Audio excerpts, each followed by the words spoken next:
Hello, welcome to a new video. You, if you're watching it on the day it comes out, are seeing this on the 1st of October.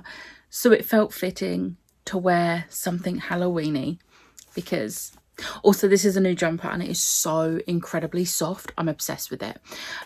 So it's time for my September wrap up and haul, and I'm very proud of myself for how many books I read and how smallish the haul part is. So like I've been doing the last few months, I will put chapters, so if you only want to watch the haul or only want to watch the wrap up, you can just look at the chapters on the video or in the description and skip to whatever one you want. But we're going to start with my wrap up. So in the month of September I read 22 books. 22. I did DNF one book. I read a total of 7,209 pages and did 61 hours of audiobooks. Audiobooks were my friend with this because there's a lot here. Just wait. I had no 2 stars, 2 3 stars, 7 4 stars and 13 5 stars. And I don't think I reread anything. Once again, nothing was a reread. Go me. So we're going to start with the DNF to just get that out of the way. So me and Ash planned to read Hot Summer by Elle Everhart, and yeah, we both DNF'd. I DNF'd literally 17 pages in. This is essentially Love Island, and I despise Love Island, and it didn't click straight away. So yeah, DNF that pretty quickly. Also, something in like the first page already gave me the ick and I was like, no. So DNF that pretty quickly. Now on to the books that I didn't DNF. So first up we have Fake It Till You Bake It by Jamie Wesley. This was a 4-star. I really enjoyed this. It was so much fun and I love a fake date, obviously. Fake dating is the best. And it was part of my Patreons picked my vlog theme and they chose like a bake-off vibe, so this was the first book I read for that and it was a win. Next was A Faux Love Story by Lone Lee. This was a 4-star as well. This was a really cute YA romance with like, it had sort of Romeo and Juliet vibes in the sense that like their families own rival restaurants and there's more to that rivalry that you find out, but like it was just really funny them having to like keep it a secret that they were like friends and then more because of their families, and it was just very cute. They were helping each other out and it was just adorable and I loved it. Next is Don't Go Breaking My Heart by N.G. Peltier. This is the second book in the Island Bite series. It was very much they didn't really like each other and then she was helping him try and win like a little baking contest in work. This was a 3-star. I really didn't like the characters. Mostly her. She was very two-faced in the sense of she didn't like the fact that her ex-boyfriends tried to change her, but then she was trying to change him, and it just didn't sit right with me. I'm excited to read the 3rd book in this series because I loved the first one and I think it was just this because of how she is. So yeah, that was a bit of a not as good book, but I didn't dislike it. The actual story was really fun, and him like trying to win the baking contest in work. So yeah. And then I read When in Rome by Sarah Adams, which I'm going to be honest, this is the one I was not expecting to like. I don't know why, but it was a 5-star and I have, as you'll see in the haul section, purchased the 2nd book in the series. I absolutely loved this. I think romances where one of them is famous and goes to a small town might be a favourite trope of mine. Because I've read a few books like that now and I've enjoyed all of them. Like I have so much fun with them because it's just like the mystery of like, this is a famous person, like the other person doesn't care that they're famous.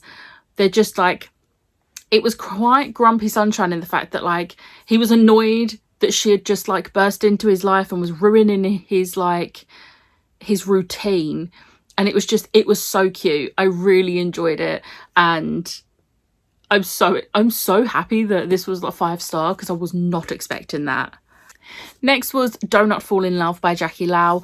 I really enjoyed this. This was a 4-star, and this was another one where she is teaching him, like, she owns a bakery and she's teaching him how to bake for a competition. And this one was very much, the romance started a little bit earlier than I think I would have liked, just because it wasn't like a fake dating or anything. It was just, unlike Fake It Till You Bake It, where it was a fake dating thing, this wasn't. This was just a romance blossomed between them when they were getting to know each other, and like she was teaching him how to bake. But it was very cute and I did really enjoy it. And again, this was one where he's a celebrity. It's my thing, apparently. Next, I read Fake Dates and Mooncakes by Cher Lee. This was another 5-star. I really enjoyed this. This was so cute. I loved how Dylan was so unsure of Theo at the beginning and very much stereotyped him, but I loved seeing how their like fake dating turned into more, and they were just so cute. And there's a cute animal as well, which is always a win. And there was a competition in this as well, which was very, very cute. He helped him with the competition in a different way to the other books where there was a competition. Next was the first of 2 of my Patreon buddy reads in September, and the first one was Payback's a Witch by Lana Harper. This was a 5-star. This was so good. I was not expecting to fall in love with this the way I did, and the sapphic vibes were just on point. I didn't realise this was actually a 5-book series, and you'll see one of the other books in my haul section of this video because, yeah. But I cannot wait to continue this series. It was so much fun. The witchcraft side of it was so interesting. I loved how it was done, and I loved them trying to figure out ways around the rules of the trials and just ganging up on someone who doesn't deserve redemption. It was chef's kiss. Next, I read In the Weeds by B.K. Borison, which is the second book in the Love Like Farms series, and this was a 4-star. Now, I didn't enjoy this as much as I enjoyed Love Like Farms, and I just think there was a bit too much miscommunication. And whereas in Love Like Farms there is miscommunication, but it's a friends to lovers, and I find when it's a friends to lovers, there's always going to be that miscommunication in the sense of neither of them want to admit their actual feelings, because what if it ruins the friendship? Trust me, I know from experience. It worked out, clearly, for me. But in Love Like Farms, like in that sort of situation, I feel like it makes sense to have that miscommunication because there's the fear of losing your best friend. Whereas this, I feel like the miscommunication was not necessary whatsoever. It caused the third act conflict and it was not necessary.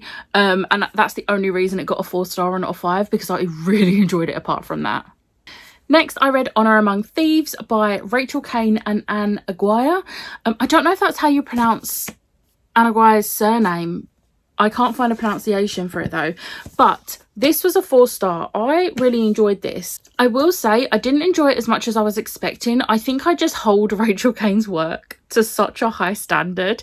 But I have to remember this is YA sci-fi, whereas I'm used to reading her either adult thrillers or YA vampires.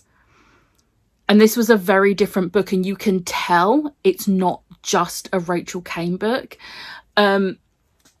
I really enjoyed how the honours worked, and like the whole like lore behind that was really interesting, and I do want to continue the series. It's just not one that I'm desperate to pick up the next book, but I am glad I finally read it because I did enjoy it. Next, I read Love in Focus by Lila Lee. I probably would not have got to this as quickly as I did because it's a BookBox book, and we all know I'm not good at that unless my patrons force me to be. But Ash read this a few months back and really enjoyed it, and then said that she thought I would really enjoy it too. So I was like, yeah, this works. Plus I needed a mental health rep book for my TBR game, and I couldn't think of any that I've got unread on my shelves that I wanted to read right now. And then Ash pointed out this does deal with mental health like a fair bit, so I was like, say less. But yeah, this was a 5-star. I really enjoyed this. I really liked the second chance side of this. Like, as you know, if you've watched my videos a while, I am very particular when it comes to second chance romance on the reason why it's a second chance. This worked. This was right up my alley. I really enjoyed this. It does have a cheating trope, but in the sense of she is cheated on before this book begins. But unfortunately, he's very much still around because, yeah, of course he is. But really enjoyed this and would highly recommend because sapphics. Next, I read Among the Burning Flowers by Samantha Shannon, and I'm happy to report this was a 4-star. I was very worried about reading this after really not liking A Day of Fallen Night, but obviously it's part of the Roots of Chaos series. I love Priory of the Orange Tree, and I was getting major FOMO because everyone was talking about it. It's only just come out, but I had the e-arc because of work, because it's a Bloomsbury book. So I was like, do you know what, screw it, I'm going to read it. And do you know what? I did enjoy this. I was invested in all the POVs, one more than others, but I did actually care about all the different POVs. And this wasn't really like dragged out like I felt A Day of Fallen Night was. Everything that happened in this, I feel like, made sense for the book, and you know, I'm okay with that. I didn't need like a 500 plus page book. This was less than 300 pages and it worked perfectly for a novella, and it was a pretty good book, so success. Next was the second Patreon buddy read, and we read Pride and Prejudice and Zombies. That's so hard to say when you're just like saying it, by Jane Austen and Seth Grahame-Smith.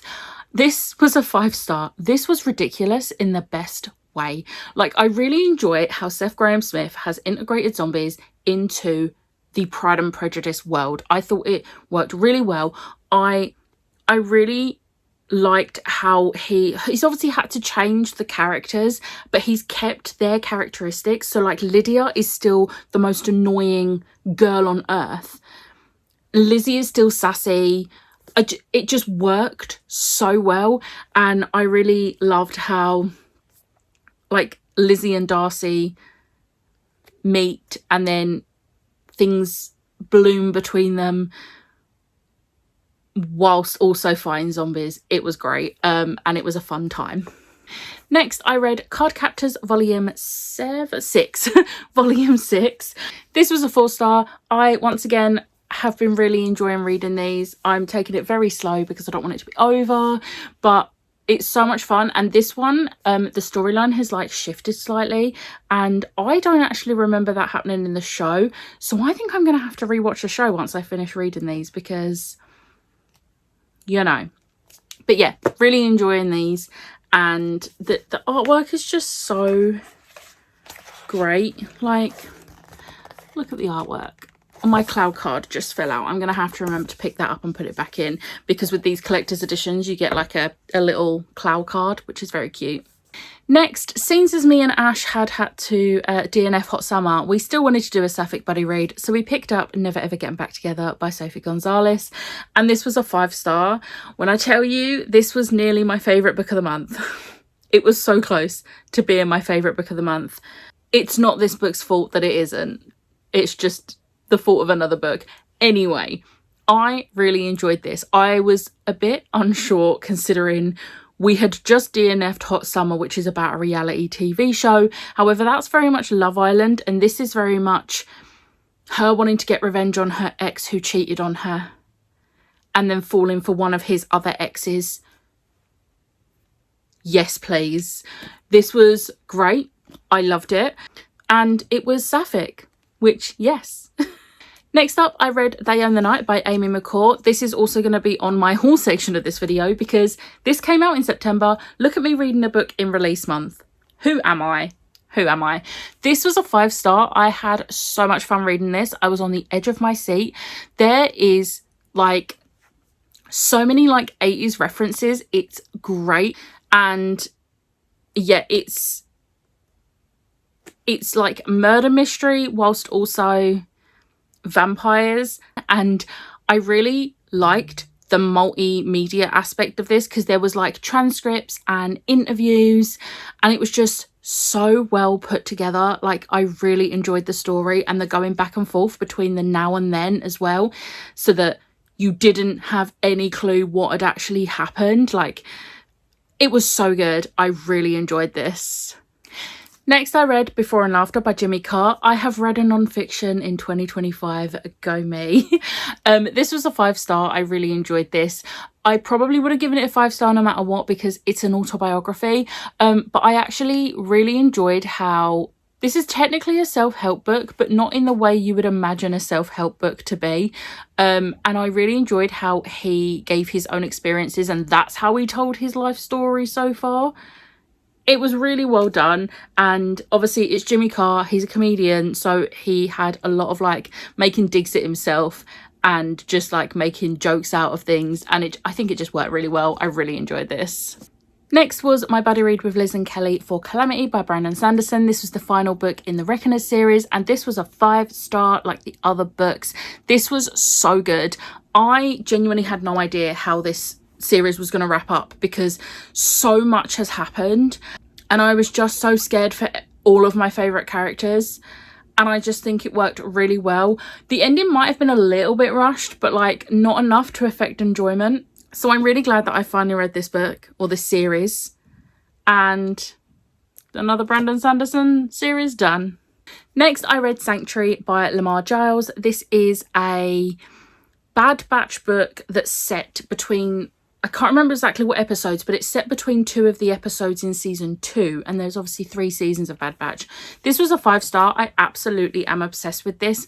I loved this so much. Lamar Giles has written the characters perfectly as to what they are in the TV show, and the narrator was hands down so good. I had to check it wasn't D. Bradley Baker voicing Hunter, Wrecker and Tech.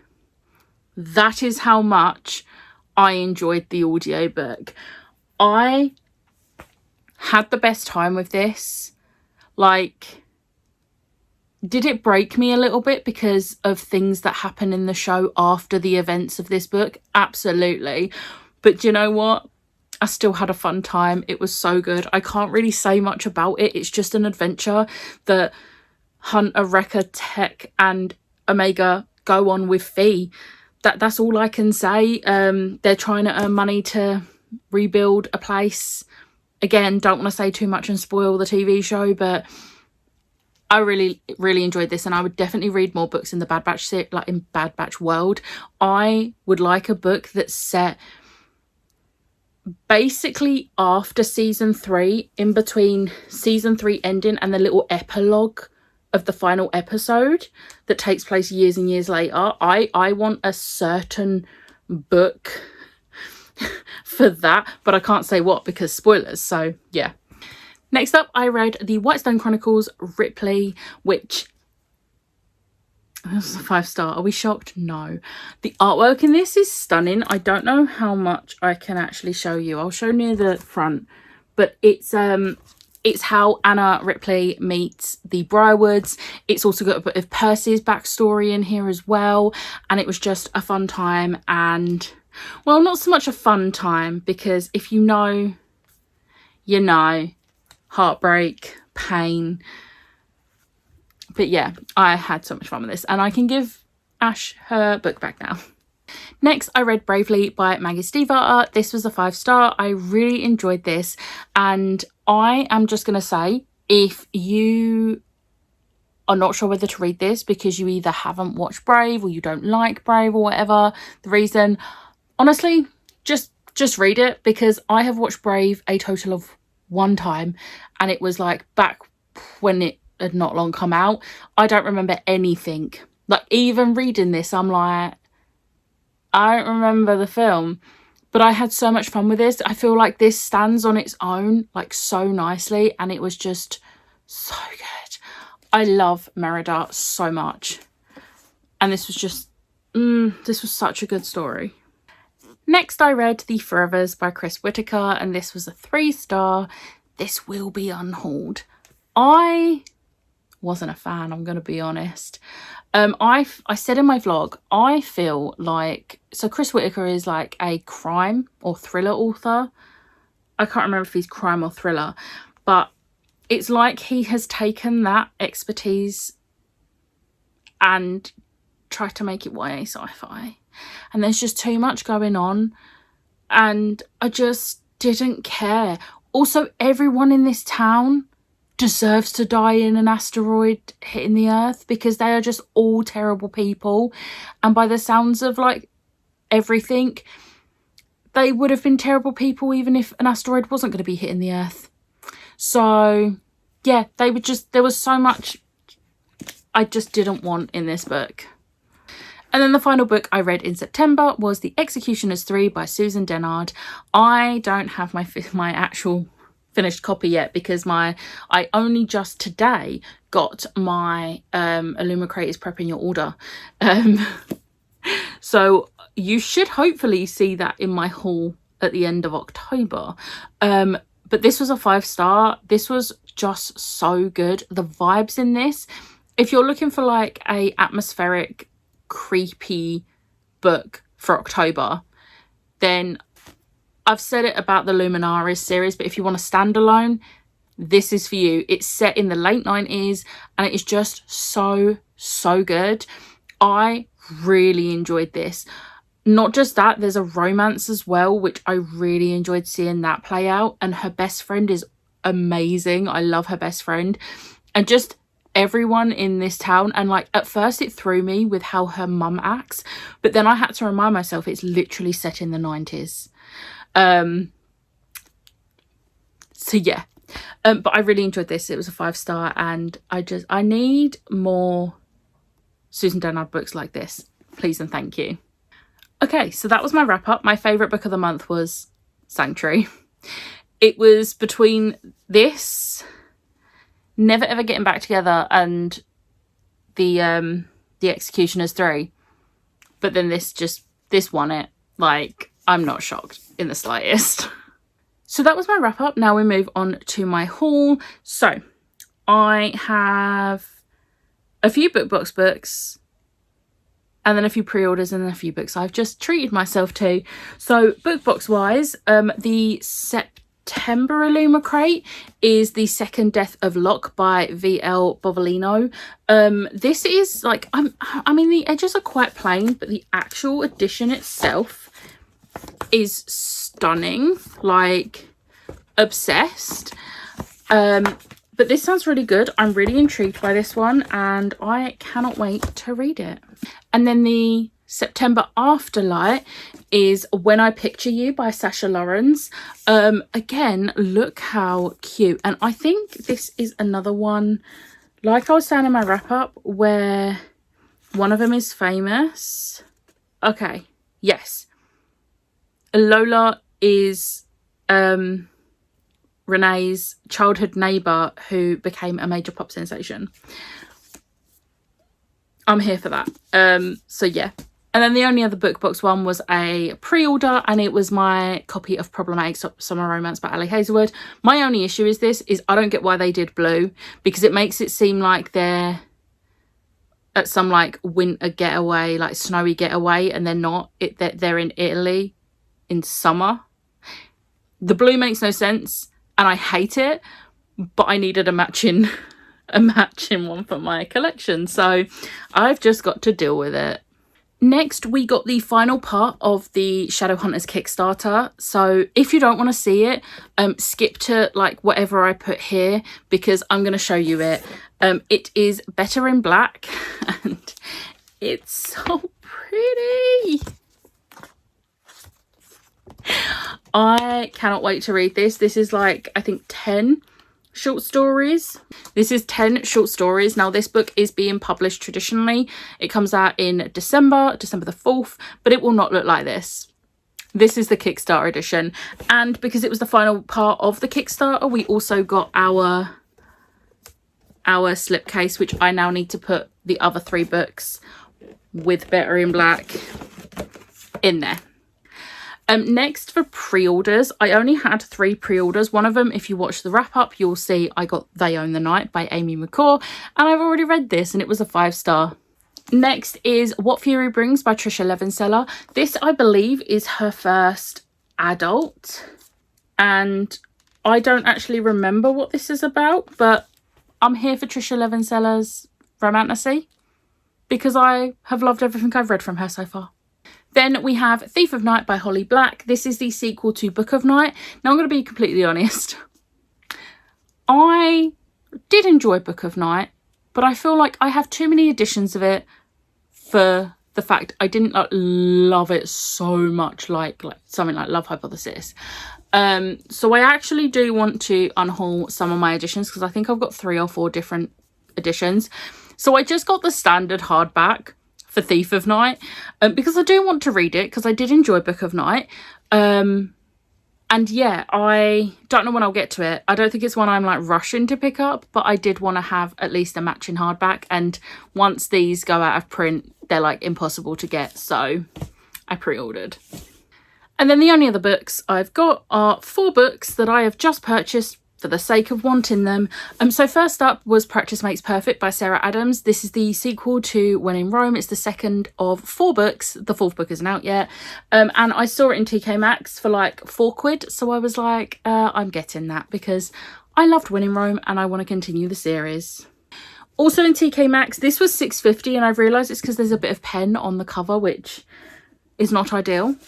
But it is an edition of Jane Eyre by Charlotte Bronte. This is the Cranford collection, which I did just want to double check I didn't already have. But yeah, I love Jane Eyre. It's one of my favourites. So £6.50 down from £20 because there's a teeny tiny bit of pen. Do you know what? I'll take it. And then I went into the works and I noticed that Road Trip with a Vampire by Jenna Levine is already out. I'm pretty sure, unless this got brought forward, this wasn't due out until like the 14th of October or something. But I was in the works and they had this edition for £5. So I picked it up. I can't wait to read this because I've loved the first 2 books. So yeah. And then the final book I can't read anytime soon. It's Rise and Divine by Lana Harper. So this was £3 in the works.